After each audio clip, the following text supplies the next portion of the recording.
ஒரு நாள் காலையில சூரிய வெளிச்சம் ஜன்னல் வழிய வீட்டுக்குள்ள எட்டி பார்க்கும் போதுதான் சிச்சு காக்கா எழுந்திருச்சுது. உடனே குளிச்சுட்டு வந்து பீரோவை திறந்துச்சு. அந்த பீரோக்குள்ள இருந்த நகைப்பெட்டியை வெளியே எடுத்து அதுல இருக்கிற 10 பவுன் தங்க சங்கிலியை எடுத்து கழுத்துல மாட்டிக்கிச்சு. மோதிரத்தை கையில மாட்டிக்கிச்சு. விலை அதிகமான சன்கிளாஸ போட்டுக்கிட்டு, ஆஹா, என்ன மாதிரி ஒரு அழகான பணக்காரி இந்த ஊர்லயே இருக்க மாட்டா அப்படி தன்னை பத்தி தானே பெருமையா பேசிக்கிட்டு இருக்கும் போது அப்பதான் சின்ன காக்கா எழுந்திருச்சு அவங்க அம்மா கிட்ட வந்தான். அம்மா அலங்காரம் பண்ணிருக்கிறத பார்த்து சிரிச்சுக்கிட்டே, அம்மா மறுபடியும் ஆரம்பிச்சிட்டியா? காலையில எழுந்திரிச்சதும் இருக்கிற தங்க நகையெல்லாம் போட்டுக்கிட்டு வெளியில போய் பெருமைப்படுறது. யாராவது உதவி அப்படின்னு கேட்டா என்கிட்ட 1 ரூபாய் கூட இல்லைன்னு சொல்லி நடிக்க வேண்டியது. எதுக்குமா? அதுக்கு பேசாம நீ வீட்லயே இருக்கலாம்ல. டேய் பைத்தியக்காரா, உனக்கு என்ன தெரியும்? நம்ம ஊருக்கு வெளியூர்காரங்க அடிக்கடி வந்துட்டும் போய்கிட்டும் இருப்பாங்க. அவங்களுக்கு நான் பணக்காரி அப்படின்னு தெரியாது இல்லையா? இந்த நகையெல்லாம் போட்டுக்கிட்டு நான் வெளியில போனாதான் என்னை பார்த்ததும் பணக்காரின்னு நினைப்பாங்க. அப்போ நம்ம மேல கௌரவம் அதிகமாகும். அப்பதானே பணக்கார குடும்பத்துல இருந்து நிறைய பேர் வரதட்சணை அதிகமா கொடுத்து உனக்கு பொண்ணும் கொடுப்பாங்க. சின்ன காக்கா கோவமா, சே அம்மா, மறுபடியும் அதையே பேசுற? நான் வரதட்சணை வாங்கிக்கிட்டு கல்யாணம் பண்ணிக்க மாட்டேன். வரதட்சணை வாங்குறவ ரொம்ப குடும்பக்காரனாமா. எனக்கு வரப்போற பொண்ணு நல்ல குணவதியா இருந்தா அதுவே போதும். டேய், குணத்தை வச்சுக்கிட்டு என்ன பண்றது? பணம் இருந்தாலாவது சந்தோஷமா இருக்கலாம். நம்ம குடும்பமானம் போற மாதிரி ஏதாவது பண்ணி வச்சிடாத. நல்ல பணக்கார பொண்ணை பார்த்து தான் உனக்கு கட்டி வைக்கலான்னு நான் முடிவு பண்ணியிருக்கேன். சரி சரி, உன்கிட்ட பேசினா நேரம் தான் வீணா போகும்.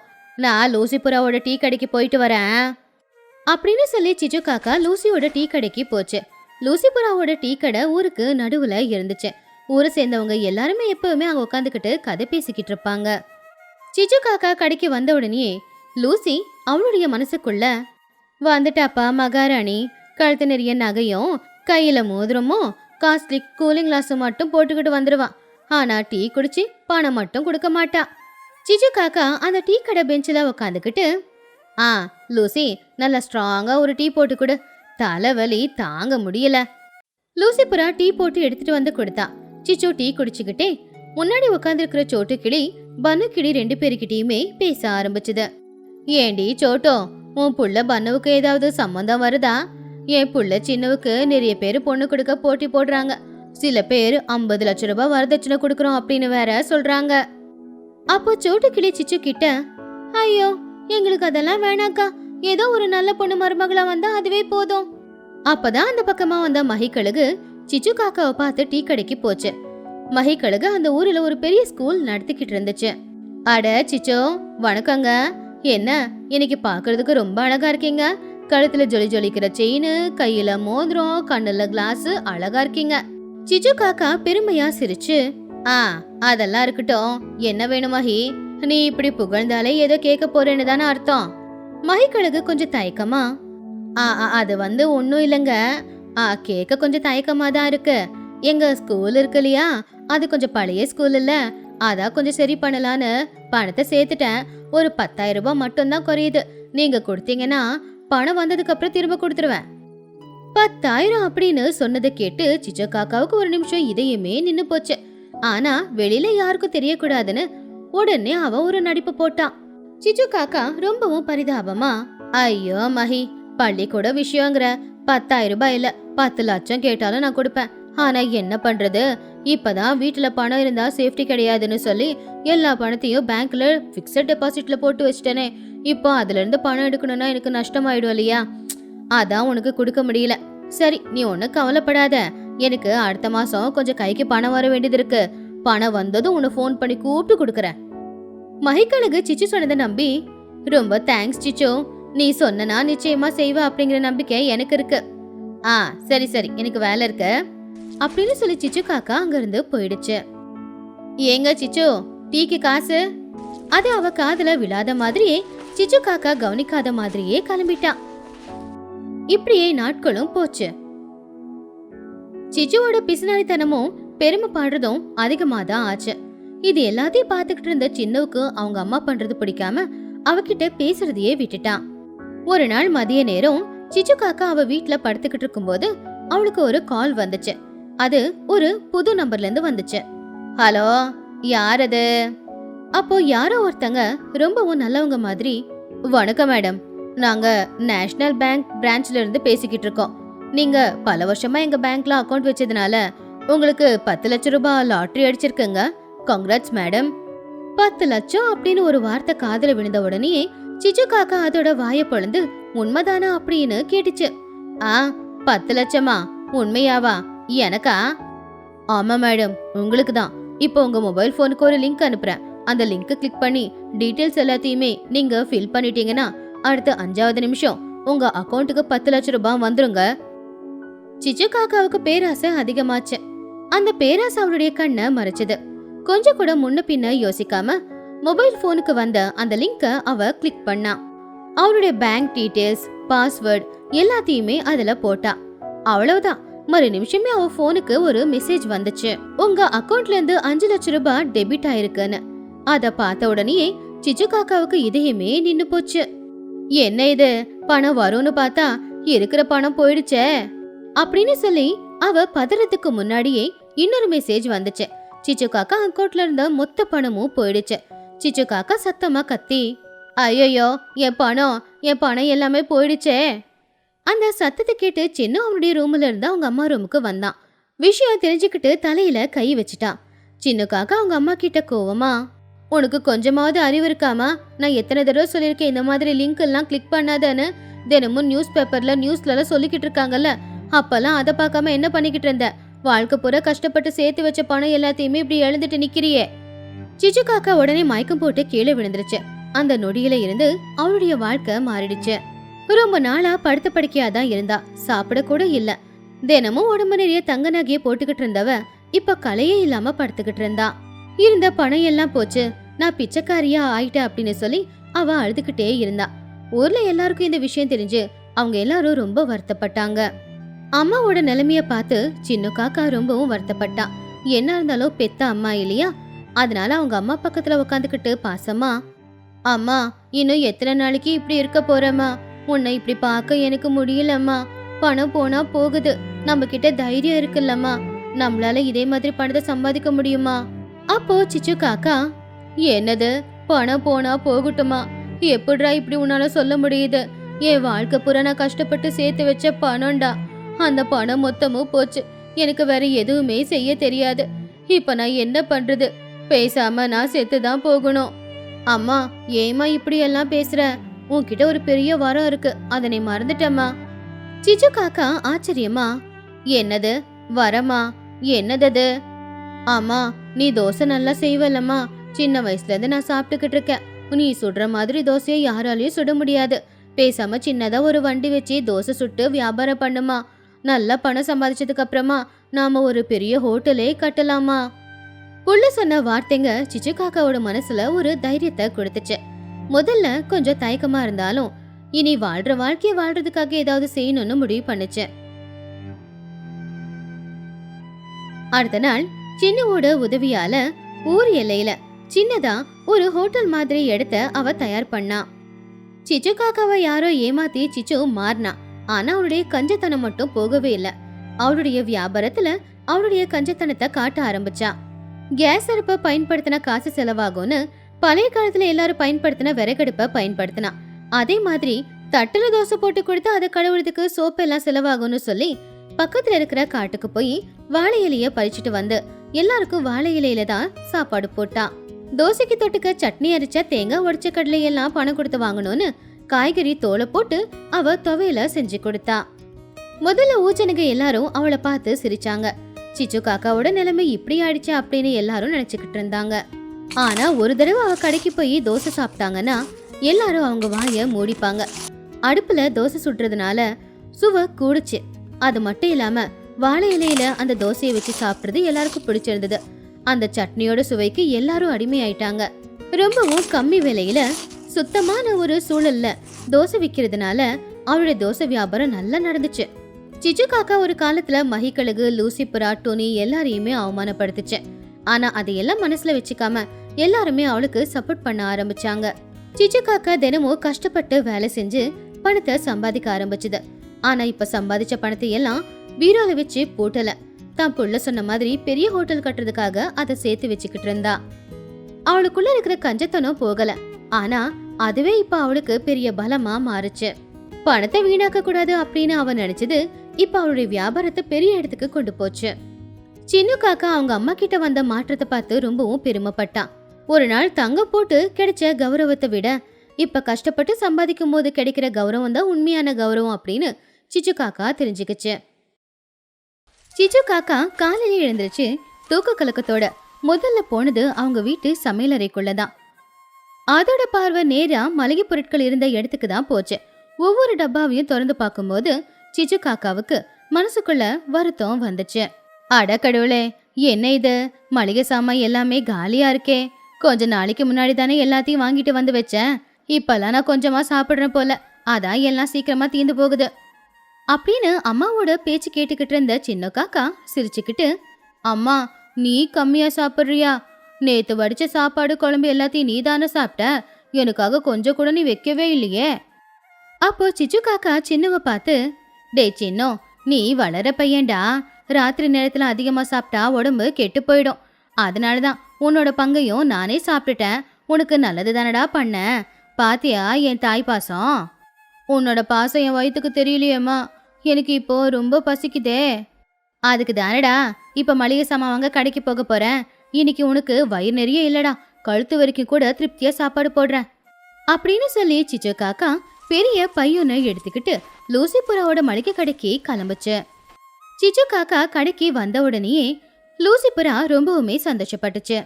வா சிச்சு வா, ரொம்ப நாளுக்கு அப்புறமா வந்திருக்க. ஆமா என்ன வேணும்? லூசி, முதல்ல குடிக்கிறதுக்கு தண்ணி கொடு. கடைக்கு வர்றதுக்குள்ள அவ்வளவு தாகம் எடுத்துருச்சு எனக்கு. அதுக்கப்புறமா என்ன வாங்குறதுன்னு சொல்றேன். அட இதோ தரேன் அப்படின்னு லூசிபுரா தண்ணி கொடுத்ததும் சிச்சு காக்கா அதை குடிச்சிட்டு ஒரு பெரிய சீட்டை எடுத்து அதுல இருக்கிறத படிக்க ஆரம்பிச்சுது. முதல்ல ஒரு 20 கிலோ பொன்னி அரிசியை கொடு. லூசிபுரா ஆச்சரியமா, 20 கிலோவா? முந்தானத்து தானே வாங்கிட்டு போன? அது வீட்டுக்கு சொந்தக்காரங்க வந்தாங்க, அதனால அரிசி சீக்கிரமா தீந்து போச்சு. அப்புறம் 5 லிட்டரு சன்ஃப்ளவர் ஆயில், 2 கிலோ தோரம்பருப்பு, 2 கிலோ உளுத்தம்பருப்பு. லூசிபுரா எல்லாத்தையும் எழுதிக்கிட்டு, 10 கிலோ வெங்காயம், 5 கிலோ தக்காளி, 1 டசன் சோப்பு, ஒரு பெரிய டூத் பேஸ்ட்டு, வேற ஏதோ சொல்ல மறந்துட்டேனே. நல்லா காட்டா இருக்கிற பச்சை மிளகா 1 கிலோ கொடு. மிளகா பஜ்ஜி போட்டு சாப்பிடணும். 1 கிலோ பச்சை மிளகாவா? சிச்சு, இது வீட்டுக்கு வாங்குறியா இல்ல ஏதாவது ஹோட்டலுக்கு வாங்குறியா? என் வீடு மாதிரி இருக்காது லூசி. நான் சாப்பிடுற சாப்பாட்டுக்கு அது ஹோட்டல் மாதிரி தான் இருக்கும். சரி சரி, மொத்தமா எவ்வளவு பில்லாச்சு சொல்லு. அப்ப லூசிபுரா கணக்கு போட்டு, எல்லாம் சேர்த்து இரு அவ்வளவு விலையா? முந்தா நேத்து பக்கத்து வீட்டு துணிக்குருவி எனக்கு கம்மியா தானே எல்லாத்தையும் கொடுத்தா. நாம தோழிங்க இல்லையா, வியாபாரத்துல கொஞ்சம் குறைச்சி சொல்லக்கூடாதா? சிச்சோ, என் கடையில இருக்கிற பாதி பொருள் வாங்குறது நீதான். இதுல நீயே பேரம் பேசினா எப்படி?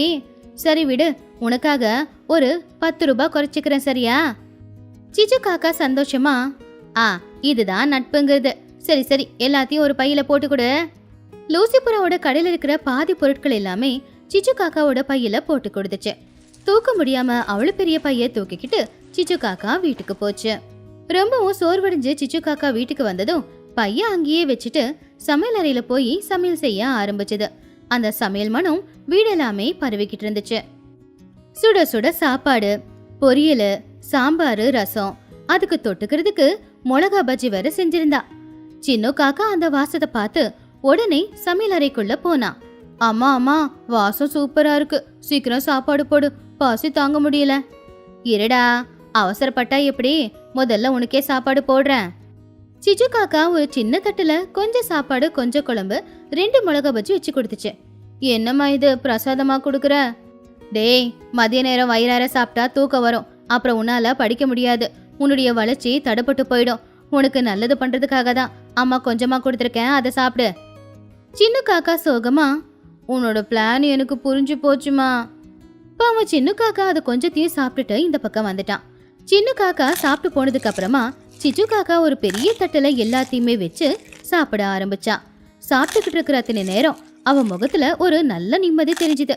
அப்படி நல்லா சாப்பிட்டு ஒரு பெரிய ஏப்பம் விட்டுட்டு அதுக்கப்புறமா படுக்கலாம் அப்படின்னு படுக்கை அறைக்குள்ள வரும்போது வெளியில இருந்து ஒரு குரல் கேட்டுச்சு. சிச்சு சிச்சு, வீட்ல இருக்கியா? சிச்சு காக்கா அப்ப அவன் மனசுக்குள்ள, சாப்பிட்டதுக்கு அப்புறமா எங்காச்சும் படுக்க விடுறாங்களா? யாரோ வந்திருக்காங்க. அப்படின்னு சிச்சு காக்கா வெளியில போய் பார்த்தா அங்க சோட்டு நின்னுக்கிட்டு இருந்தா. என்ன சோட்டோ இந்த நேரத்துல இங்க? ஒரு நல்ல விஷயம் சொல்லிட்டு போகதான் வந்தேன். நாளைக்கு என் புள்ள பன்னுவோட பிறந்த நாள். அதனால ஈவினிங் எங்க வீட்டுல நான் விருந்து வச்சிருக்கேன். நீ அந்த விருந்துக்கு வந்துடணும், சரியா?